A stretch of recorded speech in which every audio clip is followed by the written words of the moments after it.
చేసినటువంటి ఆత్మీయ స్వయం సేవక బంధువులారా, మాతృమూర్తులు, విజయదశమి అనగానే మనందరికీ కూడా చాలా గొప్పనైనటువంటి పండుగ ఉత్సవంగా మనం జరుపుకుంటూ ఉంటాం.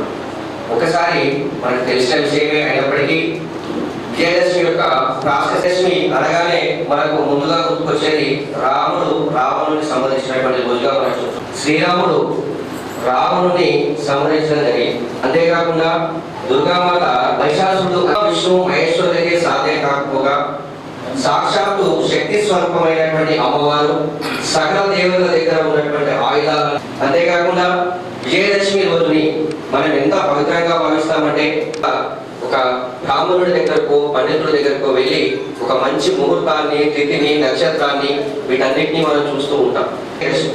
ఈ రోజున మనము ఏ కార్యక్రమాన్ని మనం ప్రారంభించినా అది దిగ్విజయంగా సఫలీకృతమవుతుంది. అంత గొప్పనైనటువంటి వధించడం జరిగిందని చెప్పేసి శ్రీరాముడు రావణుడు ఇద్దరు కూడా శక్తివంతులే అయినప్పటికీ ధర్మ రక్షణ కోసం ఉపయోగించడం జరిగింది. అందుకే మనం శ్రీరాముని భగవంతుడిగా, దేవుడిగా ఆరాధిస్తాం. ఈ నవరాత్రులలో మనం అమ్మవారిని నవ రూపాల్లో మనం దర్శించుకుంటాం. నవ రూపాల్లో మనం వారిని సేవిస్తూ ఉంటాం, వారిని ఆరాధిస్తూ. ముఖ్యంగా ఈ ముఖ్యంగా మనం గమనిస్తే అమ్మవారు మనకు మెయిన్ గా 3 రూపాల్లో మనకు కనిపిస్తూ ఉంటారు. మొదటిది కాళీమాత అవతారం. మొదటి 3 నవరాత్రులలో నవరూపాలలో 3 అవతారాలు కాళీమాతకు దగ్గరగా ఉన్నటువంటి అవతారాలుగా ఉంటాయి. ఆ కాళీమాత తర్వాత ఇంకో 3 రోజులు అమ్మవారిని మనము మహాలక్ష్మి అవతారంగా మనం పూజిస్తూ ఉంటాం. అంటే మన అమ్మవారి నుంచి మన ధనాన్ని సమీకరించు, చివరిగా ధైర్యాన్ని సంపాదించుకుందాం, ధనాన్ని సంపాదించుకుందాం. మన రెండింటిని ఉపయోగించడానికి కావాల్సినటువంటి మిగిలిన 3 రోజులలో సరస్వతి మాతా రూపంలో మనము సేవించి ఆరాధించి మనం జ్ఞానశక్తిని మనం సంపాదిస్తే ఈ సంపాదించినటువంటి జ్ఞానశక్తి ద్వారానే మనం ముందుగా ఉపయోగించుకోవడానికి ఈ సరస్వతి మాత అవతారంలో పొందినటువంటి జ్ఞానశక్తిని మనం ఉపయోగించుకుంటాం. అంతేకాకుండా మనము ఈ శక్తి ఆరాధన ద్వారా మన పురాణాల గురించి మనం ఇందాక మనం చెప్పుకున్నట్టు మహిషాసుర మర్దిని గురించి కానివ్వండి, శ్రీరాముడి గురించి కానీ మనం చెప్పుకోవడం జరిగింది. అంతేకాకుండా మన పురాణాలలో ఎంతో మంది రాజులు ఈ శక్తి ఉపాసన ద్వారా, శక్తి ఉపాసన అంటే అమ్మవారికి దగ్గరగా ఉండడం, శక్తికి దగ్గరగా ఉండడం, శక్తిని సమీకరించడం. ఆ శక్తి ద్వారానే యశోధరుడు అనేటువంటి రాజు ఊళ్ళను ఎదుర్కోవడం జరిగింది. అంతేకాకుండా అలెగ్జాండర్, ప్రపంచ విజేత నేను అని చెప్పుకునేటువంటి అలెగ్జాండర్ను పురుషోత్తముడు అనేటువంటి రాజు మన భారతదేశం నుంచి తరలికొట్టినటువంటి ఘటనలు మనం చూస్తున్నాం, వింటూ. అంతేకాకుండా బప్పారావుడు అనేటువంటి మరొక రాజు మన భారతదేశంపై దండెత్తినటువంటి ముస్లింలని భారతదేశం నుంచి సరిహద్దులు దాటి తరలికొట్టడం జరిగింది. ఆయన వారితో చేసినటువంటి యుద్ధం కారణంగా దాదాపుగా 300 సంవత్సరాల వరకు మళ్ళీ ముస్లింలు భారతదేశం వైపు కన్నెత్తించుకోవడానికి పడబడేటువంటి పరిస్థితిని బప్పారావుడు అనేటువంటి రాజు కల్పించడం జరిగింది. వీరందరూ చేసినటువంటిదంతా కూడా వారి యొక్క శక్తిని ధర్మ రక్షణకు, దేశ రక్షణకు ఉపయోగించడం జరిగింది. అట్లాంటి సందర్భంలోనే మరి హిందూ సంఘటనము అంతా కూడా ఐక్యం కావాలి, ఏకం కావాలి. అప్పుడు భారతదేశం యొక్క స్వాతంత్ర ఉద్యమం జరుగుతున్నటువంటి సమయంలోనే పరమ పూజనీయ డాక్టర్ ఇటువైపు చివరిగా టోపీ పెట్టుకుని ఉన్నటువంటి వారు కేశవ్ బలిరామ్ హెగ్డేవార్, వారిని మనము డాక్టర్జీ అని పిలుస్తూ ఉంటాం. స్వాతంత్ర ఉద్యమంలో జరుగుతున్నటువంటి సమయంలో వారి యొక్క పూర్వీకులు మన ఇందూరు నగరంలో, మన ఇందూరు జిల్లాలో ఉన్నటువంటి కందకుర్తి వాస్తవ్యులు. కాకపోతే వీరు పుట్టి పెరిగిందంతా కూడా నాగపూర్, మహారాష్ట్రలో ఉన్నటువంటి నాగపూర్లో వారు పుట్టి పెరగడం జరిగింది. అంటే వారు ఒక డాక్టర్ విద్యను అభ్యసించడం జరిగింది. వారు డాక్టర్ విద్యను అభ్యసించడానికి మన దేశంలో ఉన్నటువంటి ఏ నగరానికైనా వెళ్ళొచ్చు. ఇటు మన దక్షిణాది రాష్ట్రాల్లో ఉన్న నగరాలకు వెళ్ళొచ్చు, ఇంకా వేరే రాష్ట్రం ఎక్కడికైనా వెళ్ళొచ్చు. కానీ వారి యొక్క ముఖ్య ఉద్దేశం ఏంటి? నేను స్వాతంత్ర ఉద్యమంలో పాల్గొనాలనేటువంటి ఉద్దేశంతో వారి డాక్టర్ విద్యను అభ్యసించడానికి కలకత్తా నగరానికి వెళ్ళడం జరుగుతుంది. డాక్టర్ విద్యను అభ్యసించిన తర్వాత కూడా స్వాతంత్ర ఉద్యమంలో పాల్గొంటూనే వారు డాక్టర్ వృత్తిని చేపట్టకుండా నేను దేశం కోసము ఏదైనా చేయాలి అనేటువంటి మరో సంకల్పంతో వారు 1925వ సంవత్సరంలో రాష్ట్రీయ స్వయం సేవక్ సంఘ్ RSS అనేటువంటి సంస్థను స్థాపించడం జరిగింది. వారు ఈ సంస్థను స్థాపించినప్పుడు కేవలం 5 నుంచి 10 మంది పిల్లలతోనే వారు ఈ సంస్థను నడపడం జరిగింది. అంటే ఈ పిల్లలతో నువ్వు ఏం చేస్తావు, కానీ గ్రామంలో ఉన్నటువంటి వాళ్ళు హేళన చేసినటువంటి సందర్భాలు కూడా ఉన్నాయి. ఆయన ఎక్కడ కూడా వెనక్కి తగ్గకుండా సంస్థను సంఘాన్ని ముందుకు తీసుకురావడం జరిగింది. ఈ రోజున మనం చూస్తున్నాం కొన్ని లక్షల శాఖలు మనకి నడుస్తూ ఉన్నాయి. అంటే ఆర్ఎస్ఎస్ యొక్క ముఖ్య ఉద్దేశము శాఖను నడపడం. శాఖ అంటే ఏంటి? ఒక నిర్ణీత సమయంలో ఒక నిర్ణీత ప్రదేశంలో జరిగేటువంటి ఒక ప్రక్రియను పనిని మనం శాఖగా చెప్తూ ఉన్నాం. మరి శాఖ ఏం చేస్తుంది? శాఖ ద్వారా ఏం జరుగుతుంది అనేటువంటి మనకు ఒక సందేహం అనేటువంటిది వస్తూ ఉంటుంది. శాఖ ద్వారా వ్యక్తి నిర్మాణం జరుగుతుంది. శాఖ ద్వారా వ్యక్తి నిర్మాణం జరుగుతుంది. శాఖలో మనం చేసేది ఏముండదు. మామూలుగా మనం అందరం పొద్దున్న లేవగానే బయట వాకింగ్ చేసుకుంటాం, జాగింగ్ చేసుకుంటాం, రకరకాల ఎక్సర్సైజ్లు చేస్తుంటాం. ఆ చేసేటువంటి వాటినే మనము శాఖలో చేస్తూ ఉంటాం. అంటే ఎవరికి వారి శక్తికి అనుగుణంగా ఏదైతే చేయాలనుకుంటారో అది వాకింగ్ చేసే వాళ్ళు వాకింగ్ చేస్తూ ఉంటాం. చివరిగా శాఖలో మనం ముఖ్యంగా చెప్పుకున్నట్టయితే గీత అనేటువంటిది ఉంటుంది. గీత పాట ఇందాక పాడడం జరిగింది. అట్లాంటి పాటని నెల రోజుల పాటు ఒకే పాట మనం పాడడం జరుగుతుంది. ఆ పాట ద్వారా మనం నేర్చుకునేటువంటి విషయం ఏంటంటే కలిసి ఉండడం అనేటువంటి విషయాన్ని మనం నేర్చుకున్నాం. ఎట్లా నేర్చుకుంటాం? కలిసి ఉండడం ద్వారా పాట పాడుకున్న మనకి దాని ద్వారా మనకి కలిసి ఉండడం ఎలా తెలుస్తుంది? మన యొక్క మనం ఆ పాటను పాడుతూ ఉన్నప్పుడు ఒక్కొక్కరి గొంతు ఒక్కొక్క రకంగా ఉంటుంది. కొంతమంది గొంతు చాలా మాధుర్యంగా ఉంటుంది, ఇంకొంతమంది గొంతు వినడానికే ఇబ్బందిగా ఉంటుంది, కొంతమంది చాలా బిగ్గరగా పాడతారు, కొంతమంది నెమ్మదిగా పాడతారు. ఆ పాట ద్వారా అందరము కలిసి పాడడం అనేటువంటి విషయం ద్వారా మనం కలిసి ఉండడం అనేటువంటి అంశాన్ని ద్వారా మనం నేర్చుకుంటాం. అంతేకాకుండా శాఖలో పద సంచలనం చేస్తాం. అంటే మార్చ్ ఫాస్ట్ ముగ్గురు కలిసి నడుస్తాం. దాంట్లో కూడా కలిసి నడవడం అంటే ఎవరికి వాళ్ళు నడుచుకుంటూ వెళ్ళడం కాదు. ముగ్గురు వారి పక్కన ఉన్నటువంటి వాళ్ళతో కలిసి నడవడం అనేటువంటి విషయాన్ని మన శాఖ ద్వారా నేర్చుకుంటాం. మరి ఇవన్నీ ఇందాక మనం చెప్పుకున్నాం. వాకింగ్ ఇవన్నీ కూడా అందులో చేస్తే శాఖలో చేస్తే గొప్పగా జరుగుతుంది అంటున్నారు. ఏ విధంగా జరుగుతున్న విషయాన్ని మనం గమనిస్తే బయట చేసిన దానికి దానికి చేసిన దానికి తేడా ఏంటి అని ఒకసారి గమనిస్తే మనం ఇప్పుడు నవరాత్రుల్లో అమ్మవారికి రకరకాల నైవేద్యాలు అర్పిస్తూ ఉన్నాం. పులిహోర అని, దద్దోజనం అని, ఇలా రకరకాల నైవేద్యాలు మనం అర్పిస్తూ ఉన్న తర్వాత దాని పేరును మనము ప్రసాదంగా మారుస్తాం. సేమ్ అదంతా కూడా శాఖలో చేయడం ద్వారా ఏ విధంగా అయితే మనం చేసినటువంటి రకరకాల నైవేద్యాలు ప్రసాదంగా మారినాయి, అదేవిధంగా ఒక విషించి ఆ శాఖ ద్వారా ఒక వ్యక్తి నిర్మాణం అనేటువంటిది జరుగుతూ ఉంటుంది. ఇది శాఖకు ఉన్నటువంటి గొప్పతనం. ఇట్లా సంఘం ఏర్పడి ఒక 100 సంవత్సరాల సుదీర్ఘ ప్రయాణం లోపల ఎన్నో రకాల విజయాలను సాధించడం జరిగింది. ఆ విజయాలను కూడా మనం ఒకసారి స్మరించుకుందాం.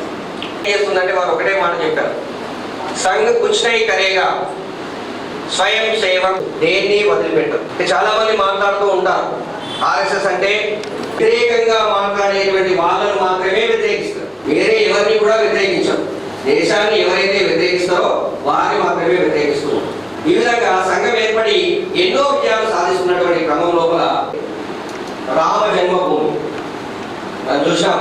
ఎంతో దివ్యమైన నవ్యమైన భవ్యమైనటువంటి రామ మందిర నిర్మాణం. కానీ రాష్ట్రీయ స్వయం సేవక్ సంఘ్ సంస్థ ద్వారా మనందరం కూడా అక్కడ వరదలు రావడం చేత అందరికంటే ముందుగా ఉన్నటువంటి వాళ్ళు మన ఆర్ఎస్ఎస్ కార్యకర్తలు, స్వయం సేవకులు ముందుగా అక్కడికి చేరుకొని ఆ వరదల్లో చిక్కుకున్నటువంటి వారికి ఎన్నో రకాల సహాయాలు అందించడం జరిగింది, ఆహార పట్టాలు అందించడం జరిగింది. ఈ విధంగా చేస్తూ ఉన్నప్పటికీ కూడా మీద కొన్నిసార్లు నిషేధాలను కూడా ప్రకటించడం జరిగింది. 1947లో 1947వ సంవత్సరంలో మనకి స్వాతంత్రం వచ్చిన తర్వాత మహాత్మా గాంధీ గారి హత్య జరిగింది. మహాత్మా గాంధీ గారిని హత్య చేసినటువంటి వ్యక్తి నాథూరామ్ గాడ్సే. ఈ నాథూరామ్ గాడ్సే అనేటువంటి వ్యక్తికి ఆర్ఎస్ఎస్ కి సంబంధం ఉంది, ఇతను కూడా ఒక ఆర్ఎస్ఎస్ కార్యకర్తనే అని చెప్పేసి ఆర్ఎస్ఎస్ రాష్ట్రీయ స్వయం సేవక్ సంఘ్ని నిషేధించడం జరిగింది. దానికి వ్యతిరేకంగా మన వాళ్ళు ఉద్యమాలు చేయడం జరిగింది. అదే సంవత్సరంలో అత్యున్నత న్యాయస్థానమైనటువంటి సుప్రీంకోర్టు నాథూరామ్ గాడ్సేకి ఆర్ఎస్ఎస్ కి ఎటువంటి సంబంధం లేదు అనేటువంటి ప్రకటన తీర్పుని ఇవ్వడం కూడా మనము విన్నాం, పుస్తకాల్లో కూడా చదివినాం. తర్వాత 1975లో ఎమర్జెన్సీ పీరియడ్లో శ్రీమతి ఇందిరాగాంధీ గారు వారి యొక్క ఎన్నికకు సంబంధించినటువంటి విషయంలో వారు ఓడిపోతారనేటువంటి విషయం తెలిసి ఎమర్జెన్సీ ప్రకటించడం జరిగింది. ఆ ఎమర్జెన్సీ సమయంలోనే ఆర్ఎస్ఎస్ అనేటువంటి సంస్థ ద్వారా మాకు ఇబ్బంది కలుగుతుందనేటువంటి ఉద్దేశంతో మరొకసారి సంఘాన్ని నిషేధించడం జరిగింది. ఇలా నిషేధించినటువంటి శ్రీమతి ఇందిరాగాంధీ గారే ఒకసారి విదేశీ పర్యటనలో మీ దేశంలో ఉన్నటువంటి ఒక గొప్ప సంస్థ గురించి చెప్పండి అని చెప్పేసి మాకు ఒక ప్రశ్నను వేసినప్పుడు వారు అవును మా దేశంలో ఒక సంస్థ ఉంది, దాని పేరు MMM అని చెప్పేసి చెప్పడం జరిగింది. MM అంటే మ్యాన్ మేకింగ్ మిషన్. దాన్ని ఆర్ఎస్ఎస్ గా సంబోధించి ఆర్ఎస్ఎస్ పేరునే వారు మ్యాన్ మేకింగ్ మిషన్ గా సంబోధించి విదేశీ పర్యటనలో చెప్పడం జరిగింది. అంతేకాకుండా అతిపెద్ద ఛానల్ పత్రిక మనం చెప్తుంటాం BBC. ప్రపంచంలోనే అతిపెద్ద NGO ఏదైనా ఉంది అని అంటే అది ఆర్ఎస్ఎస్ అని చెప్పేసి చెప్పడం జరిగింది BBC వాళ్ళు. అంటే ఇలాంటి నిషేధాలు ఎన్ని ఎదురైనా కూడా సంఘం ఎప్పుడు కూడా వెనుకడుగు వేయలేదు. హిందూ ధర్మ రక్షణ కోసం, దేశ రక్షణ కోసం తనతోటి అయినటువంటి కృషిని నిరంతరంగా కొనసాగిస్తూనే సంఘాన్ని, దేశాన్ని, ధర్మాన్ని కాపాడుతూనే ఉంది. ఆ విధంగా సంఘము ముందుకు వెళ్తూనే ఉంది. మరి ఈ సంఘం ద్వారా మనం చూస్తున్నాం ఇక్కడ బయట మనం చాలా అంటే ధర్మ రక్షణ కార్యక్రమాలు ఎన్నో జరుగుతూ ఉన్నాయి. ఒక ఇస్కాన్ కార్యక్రమాలు కానివ్వండి, జగ్జీవన్ వాసుజీ కార్యక్రమాలు కానివ్వండి, ఇవన్నీ కూడా ధర్మరక్షణ కోసం. వీటన్నిటినీ కూడా మనము సంఘటితం చేసుకుంటూ ముందుకు వెళ్ళాల్సినటువంటి పరిస్థితి అయితే మనకు. మరి ఏదైనా మనం సాధించాలంటే హిందూ సంఘటన అనేటువంటిది అనివార్యం. సజ్జన శక్తి జాగృతం కావాలి. ఎందుకని సజ్జన శక్తి జాగృతం కావాలి? ఒకసారి మనం కనుక మన పురాణాలను పరిశీలిస్తే కృతాయుగంలో జ్ఞానశక్తి ప్రధానమైనది. మొదటి యుగం, మనం 4 యుగాలు చెప్తుంటాం మన పురాణాల ప్రకారం. మొదటి యుగం కృతాయుగంలో అక్కడ జ్ఞానశక్తి అనేటువంటిది ప్రధానమైనది. అక్కడ ధర్మం 4 పాదాల మీద నడిచిందని చెప్పి మనం చెప్తూ ఉంటాం. తర్వాత త్రేతాయుగం, శ్రీరాముడు నడిచినటువంటి యుగం అది త్రేతాయుగం. త్రేతాయుగంలో ప్రధానమైనటువంటిది మంత్రశక్తి. తర్వాత ద్వాపరయుగం. ద్వాపరయుగంలో మనందరికీ తెలుసు మహాభారత యుద్ధం ఎంత గొప్పమైనటువంటి యుద్ధం జరిగింది అనేటువంటిది మనకు తెలుసు. అంటే యుద్ధం ద్వారానే అప్పుడు అక్కడ సంఘం అనేటువంటిది కాపాడబడింది, ధర్మము, దేశం అనేటువంటిది కాపాడడం జరిగింది. మరి ప్రస్తుతము కలియుగంలో ఏంటి? అందుకే కలియుగంలో పెద్దలు చెప్తూ ఉంటారు, సంఘే శక్తి కలవు యుగే. ఈ కలియుగంలో ఏం చేయాలి అంటే సంఘశక్తే సంఘటితం కావాలి, సంఘటన కావాలి, హిందూ సమాజం సంఘటన కావాలి. మనందరికీ తెలుసు. ఒక చిన్న ఉదాహరణ కనుక మనం గమనిస్తే, మనకి ఏదైనా ఒక సమస్య ఉంటే ఒక చిన్న వినతి పత్రం రాసుకొని కలెక్టర్ దగ్గరికి వెళ్ళాం అనుకోండి, అక్కడ మనకు సరైనటువంటి రెస్పాన్స్ అనేటువంటిది దొరకదు. అదే ఒక నగరం వెళ్ళాం అనుకోండి, కొంచెం దాని యొక్క స్థాయి అనేటువంటిది పెరుగుతూ ఉంటుంది. అలా ఒక 1000 మందిని సంఘటన చేసి మనం ఒక సమస్య మీద పోరాటం చేస్తుంటే లోపల ఉన్నటువంటి అధికారి మన దగ్గరికి వచ్చి మాట్లాడేటువంటి పరిస్థితిని మనం గమనిస్తూ ఉంటాం. అంటే సంఘం యొక్క శక్తికి, సంఘటనకి ఉన్నటువంటి బలం అనమాట. మనమందరం కూడా శక్తివంతులకు కావాల్సినటువంటి అవసరం ఉంది. ఇంకొక చిన్న వాక్యం మనం గమనిస్తే, శక్తి సహితం శివం శివం, శక్తి రహితం శవం శవం. ఎవరైతే శక్తివంతులుగా ఉంటారో వారే ఆ పరమ శివుడితో సమానం. శక్తి విహీనులు అంటే శక్తి లేకుండా ఉన్నటువంటి వారు ఎవరైతే ఉంటారో వారు శవంతో సమానం. అంటే శక్తి అంటే ధర్మబద్ధమైనటువంటి శక్తి, రాక్షస శక్తి కాదు, దైవీ శక్తి. మనం అందరం కూడా దైవీ శక్తిని మనము పొందాల్సినటువంటి అవసరం ఉంది. ఈ శక్తి ద్వారానే ఎన్నో కార్యక్రమాలు మనము చేయవచ్చు. ఆ రకంగా శక్తి ఉపాసన మనం చేస్తూ ఉంటాం. సజ్జన శక్తిని జాగృతం చేసి హిందూ సంఘటనను చేయాల్సినటువంటి క్రమంలోనే సంఘం శతాబ్దిని జరుపుకుంటుంది. ఇప్పుడు ఈ శతాబ్ది ఉత్సవాలలో భాగంగా సంఘం సమాజం నుంచి కొన్ని మార్పులను కోరుకుంటుంది. సమాజం నుంచి మార్పు అనగానే మనం అందరం అనుకుంటాం నిత్యము బయట సంఘ కార్యక్రమాలలో తిరుగుమని చెప్పి చెప్పడం లేదు. చిన్న చిన్న పనులే, వాటన్నిటినీ కూడా మన దైనందిన జీవితం లోపల మనము పాటించినట్టయితే మన దేశాన్ని విశ్వగురు స్థానంలో పరమ వైభవస్థితికి చేర్చేటువంటి పని మనం చేయవచ్చు. వాటిని సంఘము పంచ పరివర్తనగా బోధించడం జరుగుతుంది. పంచ పరివర్తన అంటే 5 అంశం. అందులో మొదటిది కుటుంబ ప్రబోధన. చాలా ముఖ్యమైనది కుటుంబ ప్రబోధన. మన దేశంలో అతిపెద్దమైన వ్యవస్థ ఏదైనా ఉందంటే కుటుంబ వ్యవస్థ. మనము ఆది నుంచి మనం గమనిస్తే మన కుటుంబాల్లో ఉన్నటువంటి సంఘటనలు మనం విన్నాం, మన తాతల ద్వారా మనం తెలుసుకోవచ్చు. ప్రస్తుతం మనం చూస్తే కుటుంబాలని కూడా విచ్ఛిన్నంగా చూస్తున్నాం. ఈ కుటుంబ ప్రబోధనలో భాగంగా మనం ముఖ్యంగా మనం గమనించాల్సిన అంశాలు 5: భజన్, భోజన్, భవన్. వారానికి ఒక్కసారైనా సరే దైవనామ స్మరణ చేయడం, అందరం కలిసి కుటుంబంలో ఉన్నటువంటి కుటుంబ సభ్యులందరం కూడా కలిసి కార్యక్రమాలు చేసిన వాళ్ళు ఉండొచ్చు. అట్లాంటి వాళ్ళ గురించి మనం మన పిల్లలకు తెలియజేస్తున్నటువంటి అవసరం అయితే ఉంది. అందరి పేర్లు కాల్ చేసినటువంటి గొప్ప పనులని కూడా మన పిల్లలకు తెలియజేస్తున్నటువంటి అవసరం ఉంది. ఈ రకంగా మనం భజనలో పనిచేస్తుంటాం. భోజన్ మనం చూస్తూ ఉంటే ప్రస్తుతం ఉద్యోగం కారణంగా కలిసి భోజనం చేయడం అనేటువంటిది చాలా కష్టమైపోయింది. ఇంట్లో కనీసం రోజులో ఒక్కసారైనా సరే సాధ్యమైనంత వరకు రాత్రి కూడా అందరికీ వీలైతుంది అన్ని పనులు ముగించుకొని రాత్రి కూడా కలిసి భోజనం చేయడం అనేటువంటి పనిని మనం ఖచ్చితంగా ఏర్పాటు చేసుకోవాలి. కలిసి భోజనం చేయడం ద్వారా ఏం జరుగుతుంది, మన పిల్లలు ఏం చేస్తున్నారు అనేటువంటి విషయాన్ని మనం అక్కడ మాట్లాడుకోవచ్చు. ఇప్పుడు మనం చూస్తున్నాం, కలిసి ఉండకపోవడం కారణంగానే బయట సమాజంలో ఎన్నో జరుగుతున్నాయి. లౌకిక పేరు మీద మన ఇంట్లో ఉన్నటువంటి మాతృమూర్తులైనటువంటి మహాలక్ష్ములు, సరస్వతులు, మన ఇంటి మహాలక్ష్ములు, సరస్వతుల్ని ఎవరో అన్య మతస్థుడు తీసుకొని వెళ్ళి వారిని ఏ స్థితిలో ఉంచుతున్నారో మనం చూస్తున్నాం. హింసిస్తున్నారు. కేవలం వాళ్ళని ఒక పిల్లలు అనేటువంటి యంత్రంలాగా భావిస్తున్నారు. కాబట్టి మనము భోజనం కలిసి చేయడం ద్వారా మన ఇంట్లో ఉన్నటువంటి మన పిల్లలు ఏం చేస్తున్నారు, వాళ్ళని ఇంటర్ చేసేటువంటి కార్యకలాపాలు ఏంటి, వాళ్ళు ఎవరితో ఉంటున్నారు, ఏం మాట్లాడుతున్నారు, ఇవన్నీ కూడా మనం అక్కడ చర్చించుకునేటువంటి అవకాశం అయితే మనకి. తర్వాత భవన్ అనగానే వేరే వేరే మనకు అనిపిస్తుంది, పెద్ద భవనంగా వెళ్ళవచ్చు, అందరూ కూడా చాలా పెద్ద భవనం కట్టుకోవాలని అనిపిస్తుంటారు.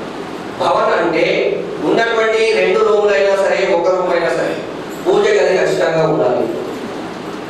ఆ పూజ గదిని మన ఇంట్లో ఉన్నటువంటి వాళ్ళందరూ ఉపయోగిస్తున్నారా లేదా అంటే, పెద్దవాళ్ళ మనందరికీ మనం తెలుసు, మనం ప్రతిరోజు స్నానం చేయగానే ఒకవేళ వీలైన వాళ్ళందరూ పూజ చేస్తుంటాం. కనీసం పూజ చేయకపోయినా దేవుడికి దండం పెట్టుకునే వెళ్తున్నాం. మన పిల్లలకు కూడా మనం అటువంటి సంప్రదాయాలు మనం నేర్పాల్సినటువంటి అవసరం ఉంది. భవనం లోపల స్వాతంత్ర సమరయోధులు గొప్ప వాళ్ళ యొక్క చిత్రపటాలు, మన పూర్వీకుల చిత్రపటాలు కూడా మనం ఏర్పాటు చేసుకోవాలి.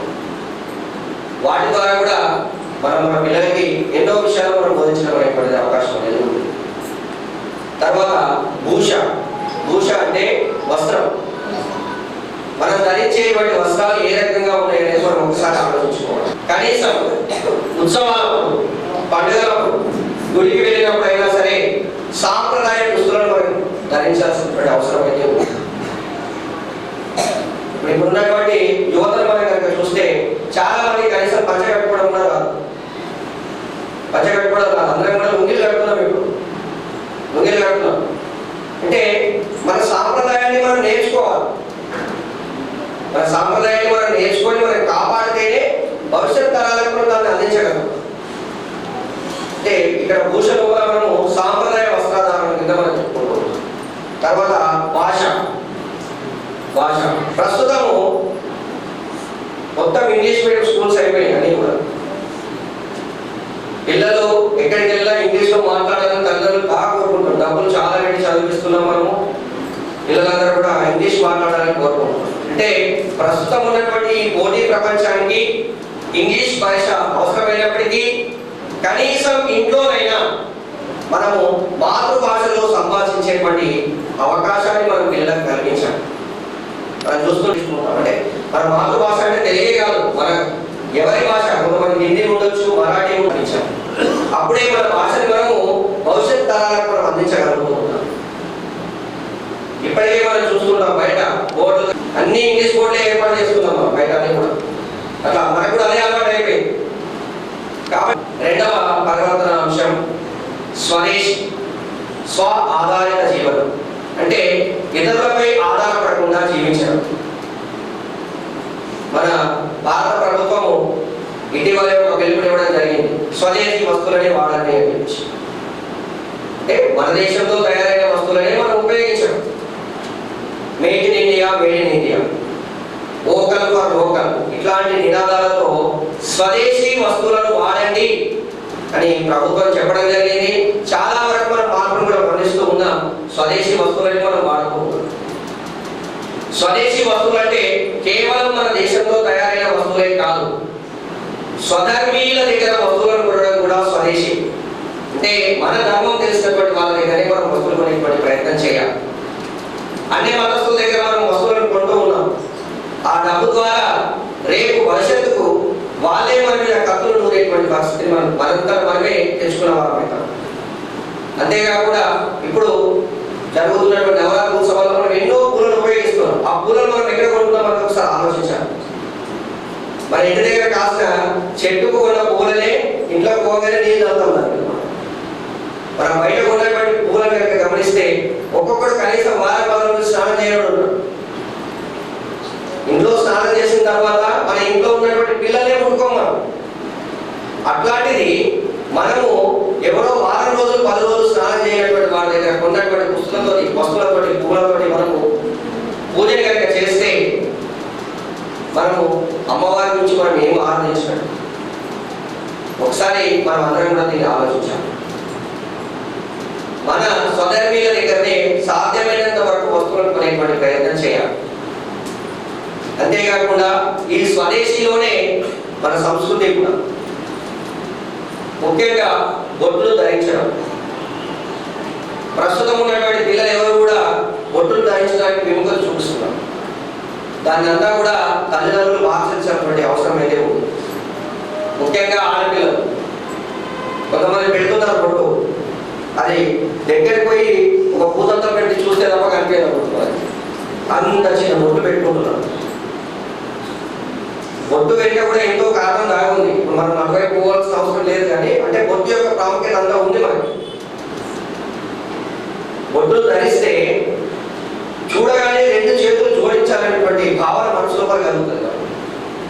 అంటే ఒక దైవం లాగా, ఒక మాత లాగా అనిపిస్తుంటారు ఆడపిల్లలు. కాబట్టి మన సంస్కృతిలో భాగమైనటువంటి బొట్టులు ధరించడం అనేటువంటిది కూడా మనం మన పిల్లలకి తెలియజేయాల్సినటువంటి అవసరం అయితే ఉంది. ఇది స్వదేశీ.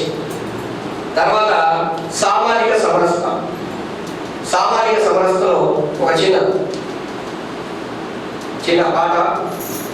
అందరము హిందువులం బంధువులం మనమంతా, అందరము హిందువులం బంధువులం మనమంతా, మన అందరికీ కన్న తల్లి ఈ భారత మాత, విడిపోతే పడిపోతాం కలిసుంటేనే బలపడతాం, అందరము హిందువులం బంధువులం మనమంతా, మన అందరికీ కన్న తల్లి ఈ భారత మాత. సామాజిక సమరసత అంటే ఈ దేశంలో ఉన్నటువంటి ప్రజలందరం కూడా ఒకటే, మనమందరం కూడా హిందువులమే. సమాజం లోపల ఎన్నో కులాలు ఉండొచ్చుగా, ఆ కుల విభేదం లేకుండా జీవించడమే సామాజిక సమరసతను కలిగి ఉండడం. అంటే మనం ఇంట్లో ఎటువంటి పూజా కార్యక్రమాన్ని నిర్వహించుకున్నా, ఎటువంటి పండుగలు చేసుకున్నా, మన చుట్టుపక్కల ఉన్నటువంటి కేవలం మన కులం వాళ్ళని చెప్పేసి కులం వాళ్ళని పిలవడం కాదు, అందరినీ మనం కలుపుకోలుగా ఆ ఉత్సవంలో భాగస్వామ్యం చేయవలసినటువంటి అవసరం ఉంది. మనం చూస్తూ ఉంటాం, మాతలందరూ కూడా రకరకాల పూజలు చేస్తూ ఉంటారు. మహాలక్ష్మి వ్రతం అని, సత్యనారాయణ వ్రతం అని చేస్తూ ఉంటాం, వాయిదాలు తీసుకుంటూ ఉంటాం. ఆ వాయిదాలు ఇవ్వడం అనేటువంటిది కేవలం మన దగ్గరలో ఉన్నటువంటి మన చుట్టాలని వరకు ఇవ్వడం కాకుండా మన ఇంటికి పాలు పోసే వాళ్ళు ఉంటారు. కాబట్టి నీటి సంరక్షణ అనేటువంటిది చాలా ముఖ్యమైనది. అంతేకాకుండా మొక్కలను పెంచడం. ఈ పర్యావరణం సరిగ్గా లేకపోవడం వల్లే మనం చూసినాం, కొత్త పదం వింటున్నాం, క్లౌడ్ బర్స్ట్ అని చెప్పి. అంటే మేఘాలు కూలిపోతున్నాయి. ఒకేసారి పెద్ద వాన లాగా మనం గమనిస్తూ ఉన్నాం. దాని అందరికీ కూడా పర్యావరణం కలుషితం కావడమే కాదు. దాని తర్వాత ప్లాస్టిక్ వాడకాన్ని సాధ్యమైనంత వరకు తగ్గించుకోవాలి. ఎట్లా తగ్గించుకోవాలి ప్లాస్టిక్ వాడకాన్ని సాధ్యమైనంత వరకు అంటే సింగిల్ యూజ్ ప్లాస్టిక్ ఫస్ట్ ఆపేసేయాలి. సింగిల్ యూజ్ ప్లాస్టిక్ అంటే కొన్ని వస్తువులని ఒకటేసారి వాడతాం, దాన్ని మళ్ళీ రీయూజ్ చేయడానికి అవకాశం ఉండదు. అట్లాంటి ప్లాస్టిక్ వాడకాన్ని తగ్గించుకోవాలి ఫస్ట్. తర్వాత మార్కెట్కి వెళ్ళినప్పుడు ఇంటి నుంచి ఒక బ్యాగ్ తీసుకువెళ్ళాం. మేము చూస్తాం, ఎక్కడో మనం వెళ్ళిపోతాము, ఇంటి నుంచి కూరగాయలు తీసుకురామని చెప్పని మార్కెట్కి వెళ్తాం.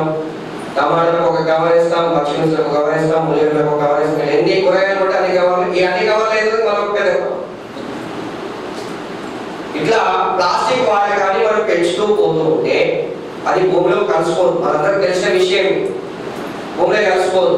మనం కూడా రీసెంట్ గా మనం చూసిన వాట్సాప్లలో వస్తున్నాయి, ఒక ఆవు కడుపులో దాదాపు ఒక 90 కిలోల ప్లాస్టిక్ వెళ్ళిందని చెప్పి. అంటే మనం చేసినటువంటి తప్పుల కారణంగా ఇతర జీవులకు కూడా హాని అనేటువంటిది కలుగుతుంది. కాబట్టి ఈ ప్లాస్టిక్ వాడకాన్ని కూడా మనం తగ్గించాలి. అంతేకాకుండా ఈ ప్లాస్టిక్ లో భాగంగా ఇకో బ్రిక్స్ అనేటువంటి ఒక కొత్త పదాన్ని కూడా మనం వింటూ ఉన్నాం. అంటే ప్లాస్టిక్ బాటిల్లోనే ఈ ప్లాస్టిక్ అంతా కూడా గుచ్చి బ్రిక్స్ లాగా తయారు చేసి వాటి ద్వారా రకరకాల వస్తువులను కూడా తయారు చేస్తూ ఉన్నారు. కొన్ని చోట్ల అయితే చిన్న చిన్న గృహాలను కూడా నిర్మిస్తూ ఉన్నారు ఆ ఇకో బ్రిక్స్ వాటితో. ఈ విధంగా సాధ్యమైనంత వరకు ప్లాస్టిక్ వాడకాన్ని మనం తగ్గించాల్సినటువంటి అవసరం ఉంది.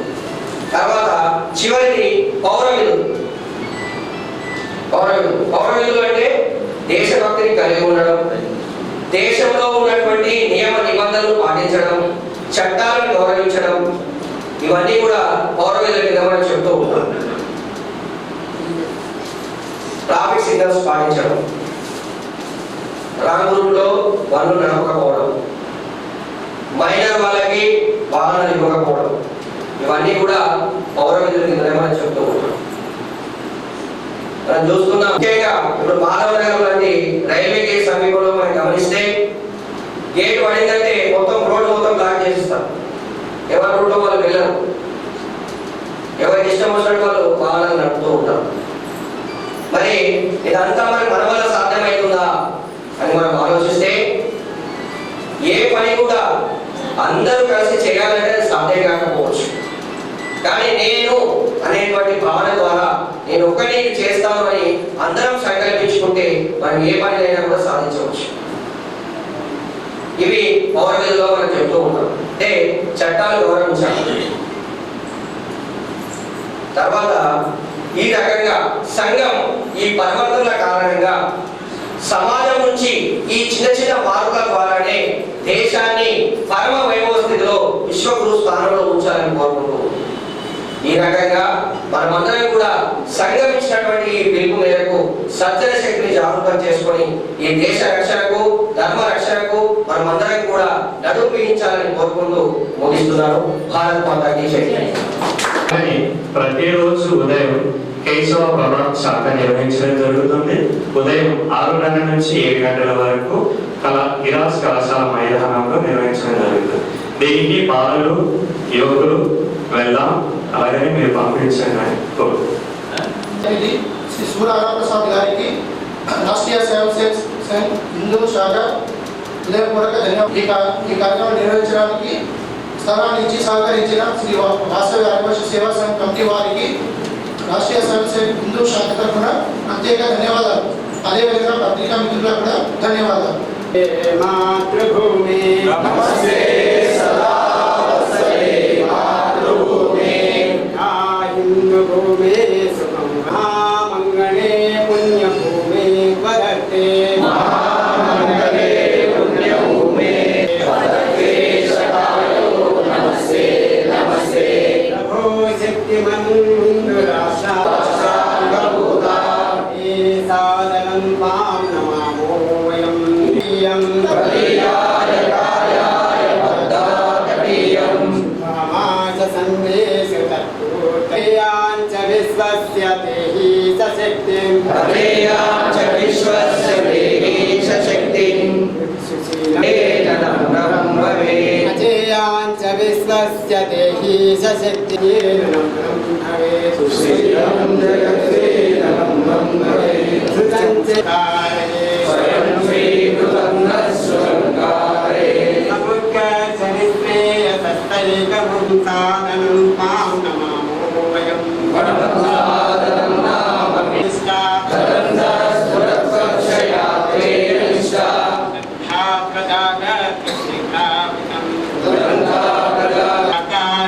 विजयते जनसम्पदाकार्यशिष्टे कुबेतस्वरस्तम् समर्था भवद्वासिषाते वृषं समर्था भवद्वासिषाते वृषम् हर